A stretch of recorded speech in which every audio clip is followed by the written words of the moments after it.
గ్రేటర్లో గాలివాన బీభత్సం. మియాపూర్లో 10 సెంటీమీటర్లు, పలు చోట్ల విరిగిన చెట్లు, రోడ్లపై నిలిచిన నీళ్లు. నగరంలోని ప్రధాన సెంటర్లలో భారీగా ట్రాఫిక్ జామ్. కిలోమీటర్ల మేర నిలిచిన వాహనాలతో జనం తిప్పలు. చాలా జిల్లాల్లో ఈదురుగాలులు, 2 మృతి. పలుచోట్ల తడిసిన ధాన్యం. మరో 3 రోజులు అలర్ట్.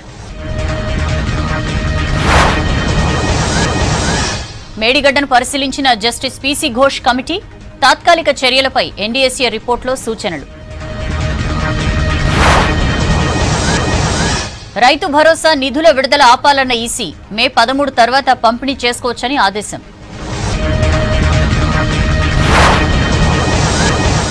బీజేపీపై కేసీఆర్ డమ్మీ అభ్యర్థుల్ని నిలబెట్టాడు. 2 పార్టీలు కుమ్మక్కయ్యాయన్న సీఎం రేవంత్.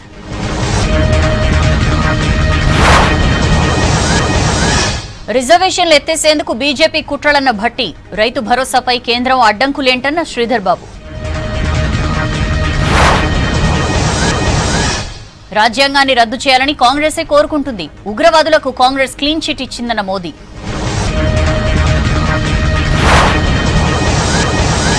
మూడో దశలో 93 సీట్లకు ముగిసిన ఎన్నికలు. 61% పైగా పోలింగ్, సగానికి పైగా ఎలక్షన్ పూర్తి. కవిత జ్యుడిషియల్ కస్టడీ మే 14 వరకు పొడిగింపు. వారంలోగా ఛార్జ్షీట్ దాఖలు చేస్తామన్న ఈడీ. డీటెయిల్స్ చూద్దాం. గాలివాన బీభత్సానికి నగరం వణికింది. పలుచోట్ల చెట్లు విరిగిపడ్డాయి. విద్యుత్ సరఫరాకు అంతరాయం ఏర్పడింది. గంట సేపు ఏకధాటిగా వర్షం కురవడంతో ప్రధాన కూడళ్లలో ట్రాఫిక్ జామ్ అయింది. మరో 3 రోజులు వర్షాలుంటాయని ప్రజలు అప్రమత్తంగా ఉండాలన్నారు వాతావరణ శాఖ అధికారులు. ఉపరితల ఆవర్తనం ప్రభావంతో రాష్ట్రంలోని పలు ప్రాంతాల్లో మోస్తరు నుంచి భారీ వర్షాలు కురుస్తున్నాయి. హైదరాబాద్లో గాలివాన బీభత్సం సృష్టించింది. భారీ ఈదురుగాలులతో చెట్లు నేలకొరిగాయి. కూకట్పల్లి, కేపీహెచ్బీ, జేఎన్టీయూ, మియాపూర్, నిజాంపేటలో భారీ వర్షానికి జనం అవస్థలు పడ్డారు.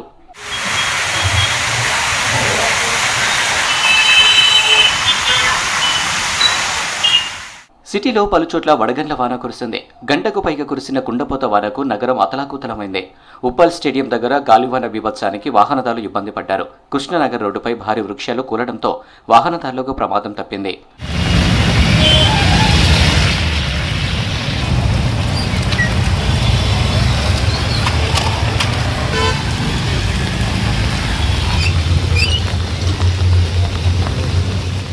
చైతన్యపురి, కొత్తకోట, సరూర్ నగర్, మలక్పేట, చంపాపేట, మాదన్నపేట, చాదర్ఘాట్ పరిసర ప్రాంతాల్లో ఈదురుగాలులతో కూడిన వర్షం పడింది.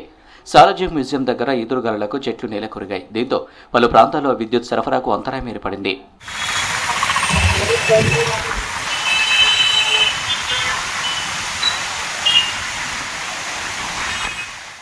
అమీన్పూర్ పెద్ద చెరువు దగ్గర వడగండ్ల వర్షం కురిసింది. చెరువు ఉధృతి స్థానికులను ఆందోళనకు గురిచేసింది. జూబ్లీహిల్స్ ఎమ్మెల్యే కాలనీలో గాలివానకు ఇండ్లపై వస్తువులు కొట్టుకుపోయాయి. గచ్చిబౌలి, రాయదుర్గం, రామంతపూర్, కూకట్పల్లి, నార్సింగి, రాజేంద్రనగర్, సికింద్రాబాద్ ప్రాంతాల్లో బలమైన ఈదురుగాలులు వీచాయి.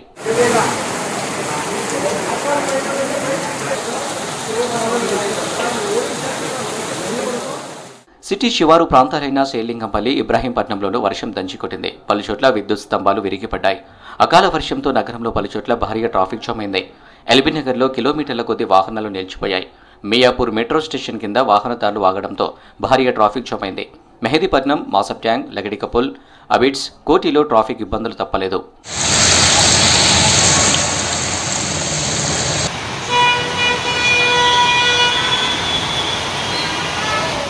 రాష్ట్రానికి మరో 3 రోజులు రెయిన్ అలర్ట్ ప్రకటించింది వాతావరణ శాఖ. 9 జిల్లాలకు అలర్ట్ జారీ చేసింది. మరోవైపు వర్షాలతో జీహెచ్ఎంసీ అధికారులు అప్రమత్తమయ్యారు. టోల్ ఫ్రీ నంబర్ ప్రకటించారు. ఉపరితల ఆవర్తన ప్రభావంతో రాష్ట్రంలో పలు జిల్లాల్లో భారీ వర్షాలు కురిశాయి. ఎడతెరిపి లేని వానకు చాలా చోట్ల ధాన్యం తడిసి ముద్దయింది. కరీంనగర్ కొనుగోలు సెంటర్లలో ధాన్యం కొట్టుకుపోయింది. వరంగల్లో చెట్టు కూలి వ్యక్తి చనిపోయాడు. 3 రోజులు గాలివాన బీభత్సం ఉంటుందని రైతులు అప్రమత్తంగా ఉండాలని సూచించింది వాతావరణ శాఖ.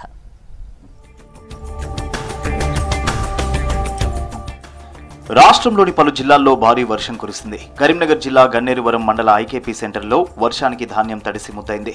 తూకం వేసి లారీ లోడుకు సిద్ధంగా ఉన్న ధాన్యం తడిచాయి. ఒక్కసారిగా కురిసిన వర్షానికి కల్లాల్లోని ధాన్యం కొట్టుకుపోయింది. దీంతో రైతులు తీవ్ర ఆవేదన వ్యక్తం చేశారు.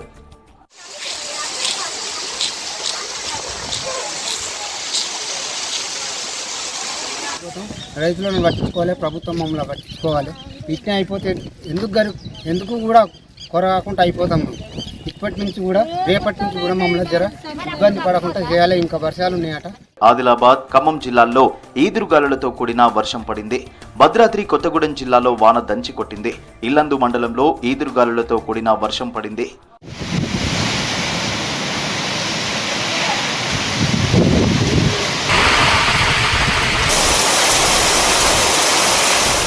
కొమరంభీం, ఆసిఫాబాద్ జిల్లాలో భారీ వర్షం కురిసింది. కౌటాల, చింతలమానేపల్లి మండలాల్లో ఉరుములు, మెరుపులు, ఈదురుగాలులతో కూడిన వడగండ్ల వర్షం కురిసింది. ఉదయం నుండి ఎండగా ఉండి మధ్యాహ్నం 2 గంటల ప్రాంతంలో ఒక్కసారిగా వర్షం కురిసింది. ఓవైపు వర్షం పడడంతో ఎండవేడిమితో ఉన్న ప్రజలకు కాస్త ఉపశమనం లభించగా అకాల వర్షం కురవడంతో రైతులు ఆందోళన చెందారు. పలు ప్రాంతాల్లో విద్యుత్ సరఫరా నిలిచిపోయింది.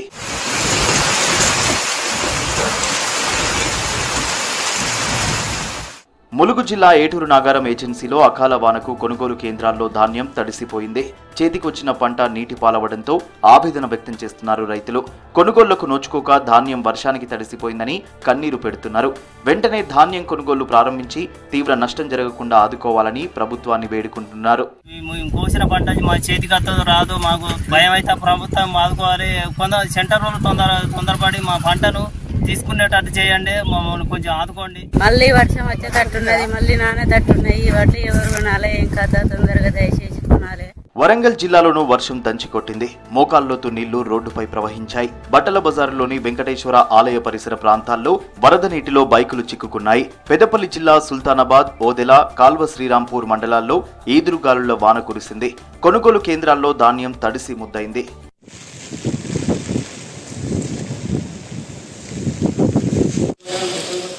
వర్ధన్నపేటలో భారీ వర్షం కురిసింది. శివారులో కురిసిన వర్షానికి భారీ చెట్టు కూలిపోయి యువకుడు చనిపోయాడు. మృతుడు ఇల్లందు గ్రామానికి చెందిన దయాకర్ గా గుర్తించారు. ఘటనా స్థలానికి చేరుకున్న పోలీసులు దర్యాప్తు చేస్తున్నారు.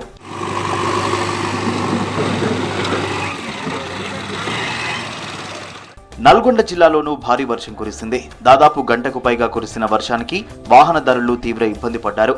సంగారెడ్డిలో భారీ వర్షం కురిసింది. వడగండ్ల వాన కురవడంతో జనం భయాందోళనకు గురయ్యారు.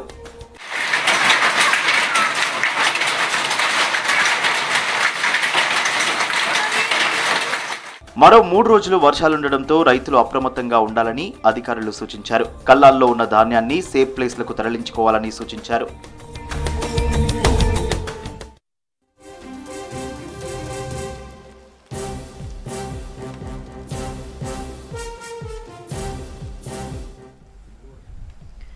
ఇక రెయిన్ అప్డేట్స్ తెలుసుకుందాం. ఎస్ఆర్ నగర్ నుంచి అజయ్ మనతో లైవ్ లో జాయిన్ అవుతున్నారు.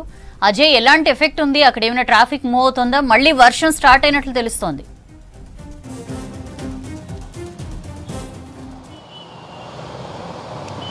సాయంత్రం నుండి కురుస్తున్న భారీ వర్షానికి ఒక్కసారిగా హైదరాబాద్ నగర వ్యాప్తంగా వాతావరణం మొత్తం కూడా చేంజ్ అయింది. ఎందుకంటే ఇన్ని రోజులు మనం చూస్తున్నాము టెంపరేచర్ హైగా ఉండడము, ఎండ తీవ్రంగా ఉన్న నేపథ్యంలో కొంతవరకు ప్రజలు ఎండ వేడిని తట్టుకోలేక కొంతవరకు ఇబ్బందులు పడ్డారు. కొంతవరకు వర్షం కురుస్తూ ఉపశమనం లభించినప్పటికీ కూడా సాధారణంగా హైదరాబాద్లో వర్షం కురిసింది అంటే ముఖ్యంగా లోతట్టు ప్రాంతాలకు సంబంధించి చాలా వరకు ప్రజలు ఇబ్బందులు ఎదుర్కొంటారు. ఇప్పటికే హైదరాబాద్, సెంట్రల్ హైదరాబాద్ సిటీతో పాటు పరిసర ప్రాంతాలు, శివారు ప్రాంతాల్లో కూడా భారీ వర్షపాతం నమోదైనట్లు ఇప్పటికే మనకి తెలుస్తుంది. సాయంత్రం నుండి కూడా వర్షము కంటిన్యూస్గా కురుస్తున్న పరిస్థితి. కొన్ని ప్లేసెస్లో వర్షము తగ్గినప్పటికి కూడా మరికొన్ని ప్లేసెస్లో వర్షం కురుస్తూనే ఉంది. దాదాపు 5 గంటల నుండి ఇప్పటి వరకు కంటిన్యూస్గా వర్షం కురుస్తుంది. ప్రస్తుతం మనం చూస్తున్నాము ఇది అమీర్పేట్, ఎస్ఆర్ నగర్ టువర్డ్స్ కుక్కట్పల్లి వెళ్లే రూట్. కొద్దిసేపటి క్రితం వరకు ఇదంతా భారీగా వరద నీరు రోడ్డుపైకి వచ్చి చేరడము, ట్రాఫిక్ జామ్ జరిగిన పరిస్థితి. కానీ ట్రాఫిక్ పోలీసులు కావచ్చు, అధికారులు పూర్తి స్థాయిలో వెంటనే రంగంలోకి దిగి వాటర్ సంబంధించి ఏదైతే రోడ్లపైకి వరద నీరు వచ్చి చేరిందో దాన్ని మొత్తం కూడా క్లియర్ చేసిన పరిస్థితి. ఇంకా కూడా వర్షం కురుస్తున్న క్రమంలో వాహనదారులు ఎవరైతే ఉంటారో, ఎందుకంటే 2 వీలర్ సంబంధించి ఆ వెహికల్స్ ఎవరైతే డ్రైవ్ చేస్తుంటారో వాళ్ళు కొంతవరకు వర్షంలో ఇబ్బందులు పడుతుంటారు. కాబట్టి మొత్తం పొడుగుతున్న ఎక్కడ చూసినా మెట్రో స్టేషన్ సంబంధించి మెట్రో స్టేషన్ కింద వాహనాల్ని నిలుపుకొని వర్షం తగ్గిన తర్వాత వెళ్దామని చాలా వరకు టూ వీలర్స్ సంబంధించిన వాహనదారులు చూస్తున్న సిచ్యువేషన్ మనం చూస్తున్నాం. ముఖ్యంగా ఇప్పటికే అధికారులు ముఖ్యంగా టూ వీలర్స్ సంబంధించిన వాహనదారులే ఎక్కువ కూడా ప్రమాదాల బారిన పడే అవకాశం ఉంటుంది కాబట్టి, ఎందుకంటే వర్షాలు కురిసినప్పుడు అటు రోడ్లపైన వరద నీరు వచ్చి చేరిన క్రమంలో అటు మ్యాన్ హోల్స్ ఓపెన్ నుండి కనబడకుండా వాహనాలు వెళ్ళడము, దాంతోపాటు చెట్లు కూడా విరిగిపడుతున్నాయి ఎదురుగాలతో కూడిన వర్షం. ఎందుకంటే వాతావరణ శాఖ ఇప్పటికే చాలా క్లియర్గా చెప్పింది ఈరోజు భారీ వర్షం కురుస్తుంది. 3 రోజుల పాటు వర్ష సూచక ఉన్నప్పటికీ కూడా ఈరోజు మాత్రం భారీ వర్షం కురుస్తుంది. గంటకి 40 నుండి 50 కిలోమీటర్ల వేగంతో ఎదురుగాలు వీస్తాయని చెప్పిన విధంగానే సాయంత్రం నుండి హైదరాబాద్ నగరంలో చాలా చోట్ల కూడా ఎదురుగాలు వీస్తున్న పరిస్థితి. సో ఎదురుగాళ్ళకి చెట్లు కూడా నేల కొనగడము, ముఖ్యంగా హైదరాబాద్ సిటీలో చాలా ప్లేసెస్లో ఇప్పుడు కూడా మొత్తం కూడా విద్యుత్ అంతరాయం ఏర్పడింది. కొన్ని ప్లేసెస్లో విద్యుత్ సరఫరా అనేది నిలిపివేశారు. ఎందుకంటే చెట్లు విరిగి పడడంతో అటు విద్యుత్ తీగలపైన చెట్లు పడడం కావచ్చు, లేకపోతే కొన్ని ప్లేసెస్లో ఈదురుగాలు వచ్చిన క్రమంలో ఇటు విద్యుత్ సంబంధించిన సరఫరాకి అంతరాయం ఏర్పడింది. చాలా ప్లేసెస్ అంధకారంలోనే ఉన్నాయన్నట్లు మనకైతే సమాచారం అందుతుంది. సో దానికి సంబంధించి అలాంటి ప్లేసెస్లో కూడా ఇటు ఎలక్ట్రిసిటీకి సంబంధించిన అధికారులు అక్కడ మరమ్మతులు చేసే ప్రక్రియ అయితే చేస్తున్నారు. ముఖ్యంగా లోతట్టు ప్రాంతాలకు సంబంధించిన ప్రజలు కొంతవరకు భయపడుతున్నారు. ఎందుకంటే భారీ వర్షం కురుస్తుంది. సాయంత్రం నుండి కూడా వర్షము ఏదైతే కురుస్తున్న విధానాన్ని చూస్తూ, ఎందుకంటే గతంలో వర్షం కురిసిన సమయంలో వరద నీరు ఇళ్లలోకి వచ్చి చేరితే ఇల్లు మొత్తం కూడా జలమయం అయిపోయి కట్టుబట్టలతో బయటకు వచ్చే చాలా వరకు ప్లేసెస్ హైదరాబాద్లో అలాంటి లోతట్టు ప్రాంతాలు ఉన్నాయి. ముఖ్యంగా అలాంటి లోతట్టు ప్రాంతాల ప్రజలైతే కొంతవరకు భయాందోళన వ్యక్తం చేస్తున్న పరిస్థితి. ఇక ట్రాఫిక్ సంబంధించి మాత్రం కొంతవరకు మెయిన్ సెంటర్స్ ఏవైతే ఉన్నాయో మెయిన్ సెంటర్స్లో ట్రాఫిక్ మూమెంట్ అనేది స్టార్ట్ అయినప్పటికీ కూడా కొంతవరకు మూమెంట్ స్లోగానే ఉంది. ఎందుకంటే వర్షము కొంతసేపు కురుస్తుంది, దాని తర్వాత కాస్త బ్రేక్, దాని తర్వాత మళ్ళీ స్టార్ట్ అవుతుంది. బ్రేక్ తీసుకున్నప్పుడు వర్షం తగ్గింది కదా అంటూ వాహనాలు ముందుకెళ్తున్నాయి, కానీ మళ్ళీ వర్షం కురిసినప్పుడు ఒక దగ్గర ఆగాల్సి వస్తుంది. మళ్ళీ అందరూ ఒకేసారి స్టార్ట్ అవుతున్న క్రమంలో మెయిన్ సెంటర్స్ వద్ద మాత్రము మెయిన్ సిగ్నల్స్ వద్ద కొంతవరకు ట్రాఫిక్ సంబంధించిన కంజెషన్, ట్రాఫిక్ సంబంధించిన మూమెంట్ అయితే స్లోగానే ఉంది. సో శివారు ప్రాంతాలకు సంబంధించి కొంతవరకు అధికారులందరినీ కూడా అప్రమత్తం చేశారు. శివారు ప్రాంతాల్లో ముఖ్యంగా ఇటు ఏదైతే పోలీసులు, దాంతోపాటు ఇతరేతర విభాగాలకు సంబంధించిన అధికారులందరూ కూడా ఇప్పుడు సమన్వయంతో పనిచేయాల్సిన అవసరం ఉంటుంది. ఎందుకంటే వివిధ డిపార్ట్మెంట్స్ సంబంధించి అందరూ కూడా ఇందులో ఇన్వాల్వ్ అవ్వాల్సి ఉంటుంది. కాబట్టి అందరూ కూడా ఎక్కడికక్కడ ఉన్నతాధికారుల ఆదేశాలతోటి పూర్తి స్థాయిలో గ్రౌండ్ లెవెల్లో అలర్ట్ అయిన పరిస్థితి అయితే నెలకొంది. సో ప్రస్తుతానికి Hyderabad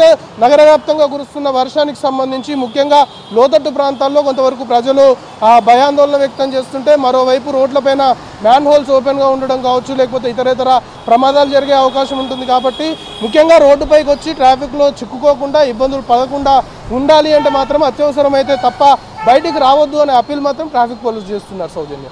right Ajay, thank you.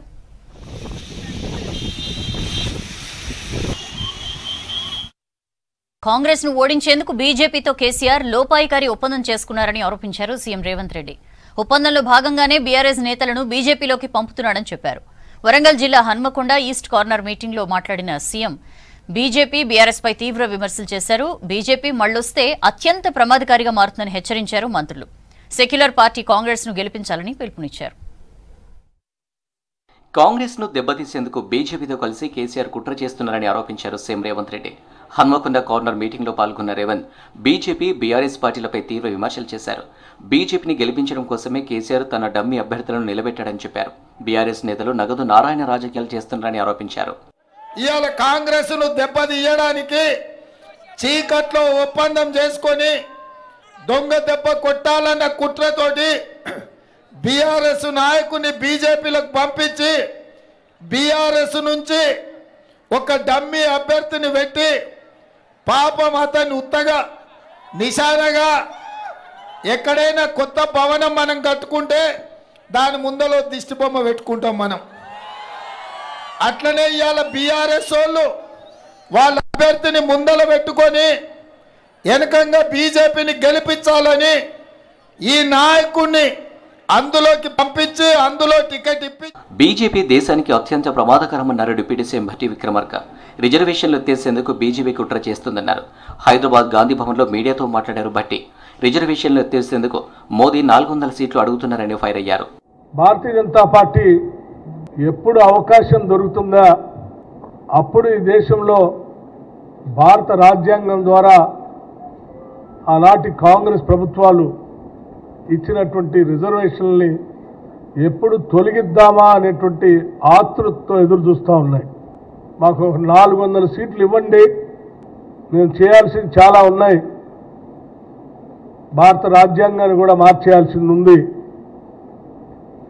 అని ప్రజలు విజ్ఞప్తి చేస్తూ ఉన్నారు. ఈ ఎన్నికలు 2 సిద్ధాంతాల మధ్య జరుగుతున్నాయన్నారు మంత్రి సీతక్క. గాంధీ గాడ్సే సిద్ధాంతాల మధ్య ఎన్నికలు జరుగుతున్నాయని చెప్పారు. రైతు భరోసా ఇవ్వకుండా బీజేపీ బీఆర్ఎస్ అడ్డుకున్నాయన్నారు. ఉచిత బస్సు 200 యూనిట్ల కరెంటు ఇస్తే కేసీఆర్ ఓర్వలేకపోతున్నారన్నారు సీతక్క. గాంధీ ఈ దేశం కోసం పోరాడినటువంటి గాంధీ సిద్ధాంతం కాంగ్రెస్ మోస్తుంది. మరి గాంధీని చంపినటువంటి గాడ్సే సిద్ధాంతం మోస్తున్న బీజేపీ కార్పొరేట్ కంపెనీల వైపు ఉన్నది, కష్టజీవ వైపు ఉన్నది కాంగ్రెస్ పార్టీ, రాహుల్ గాంధీ అని ఈ సందర్భంగా తెలియజేస్తా ఉన్నాను. వర్షం కారణంగా కరీంనగర్ సభకు సీఎం రేవంత్ రెడ్డి రాలేకపోయారని చెప్పారు మంత్రి పొన్నం ప్రభాకర్. ప్రజాస్వామ్యాన్ని కాపాడుకునే వారంతా కాంగ్రెస్ కు ఓటు వేయాలని పిలుపునిచ్చారు. బీజేపీకి వ్యతిరేకంగా మొదటి 2 విడతల్లో ఓటింగ్ జరిగిందని, అందుకే మోదీ రెచ్చగొట్టే మాటలు మాట్లాడుతున్నారని చెప్పారు. దేశంలో ఈరోజు ప్రజాస్వామ్యాన్ని రక్షించుకోవాలి.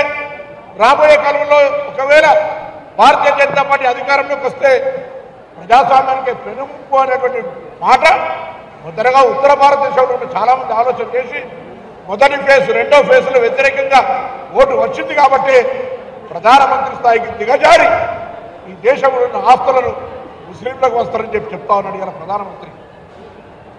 దాంతోపాటుగా మంగళసూత్రాలను వేల లక్షల కోట్ల కుటుంబాలకు మంగళసూత్రాలను నిలిచుండేలా పథకాలు చెప్పిన కాంగ్రెస్ పార్టీని మంగళసూత్రాలు చెప్పుతుందని చెప్తా ఉన్నాడు. రైతు బంధు నిధులు విడుదల చేయకుండా బీజేపీ బీఆర్ఎస్ కుట్ర చేశాయన్నారు మంత్రి శ్రీధర్ బాబు. 2018 ఎన్నికలప్పుడు రైతు బంధు నిధులు విడుదల చేసేందుకు ఈసీ ఎందుకు అనుమతించిందని ప్రశ్నించారు. ఈసీని సంప్రదించి వివరణ తీసుకుంటామని చెప్పారు. బీజేపీ చేస్తా ఉన్న కుట్రలు రైతు సోదరులందరూ గమనించాలని కోరుతా ఉన్నాం. ఇదే 2018 ఎన్నికల సందర్భంలో ఎన్నికల రోజున కేసీఆర్ ప్రభుత్వం రైతు బంధు డబ్బులు బ్యాంక్ అకౌంట్లో వేసింది. అప్పుడేమో నోరు మెదపలే, ఎందుకంటే బీజేపీ బీఆర్ఎస్ కలిసిన నడిచిన ప్రభుత్వాల ఈ పని ఇప్పుడు ఎలక్షన్ కమిషన్ ఎందుకు చేసినట్టు రైతు సోదరులందరూ గమనించాలి. ప్రచారానికి మరో 6 రోజులు మిగిలి ఉండడంతో సభలు, రోడ్ షోలతో ప్రచారం ముమ్మరం చేశారు సీఎం రేవంత్, మంత్రులు. బీజేపీ బీఆర్ఎస్లపై తనదన శైలిలో విమర్శలు చేస్తూ ముందుకెళ్తున్నారు. దేశంలో లోక్సభ ఎన్నికల 3rd ఫేజ్ పోలింగ్ ముగిసింది. రాత్రి 8 గంటల వరకు సుమారు 61.45% ఓటింగ్ నమోదైంది. 11 రాష్ట్రాలు, కేంద్రపాలిత ప్రాంతాల్లోని 93 ఎంపీ సెగ్మెంట్స్ లో ఓటింగ్ పూర్తయింది. 1300 మందికి పైగా అభ్యర్థులు బరిలో నిలిచారు. వెస్ట్ బెంగాల్లో పలు చోట్ల చెదురుమదురు ఘటనలు తప్ప మిగతా అన్ని చోట్ల పోలింగ్ ప్రశాంతంగా ముగిసింది. అస్సాంలో అత్యధికంగా 75.26% ఓటింగ్ నమోదైంది. గోవాలో 74.27%, వెస్ట్ బెంగాల్లో 73.93%, కర్ణాటకలో 67.76%, ఛత్తీస్గఢ్లో 66.99% పోలింగ్ పూర్తయింది. దాద్రా అండ్ నగర్ హవేలీ, డామన్ డియూలో 65.23%, మధ్యప్రదేశ్లో 63.09%, యూపీలో 57.77%, గుజరాత్లో 56.76%, బీహార్లో 56.55%, మహారాష్ట్రలో 54.77% పోలింగ్ నమోదైంది. That's all for now. Stay tuned.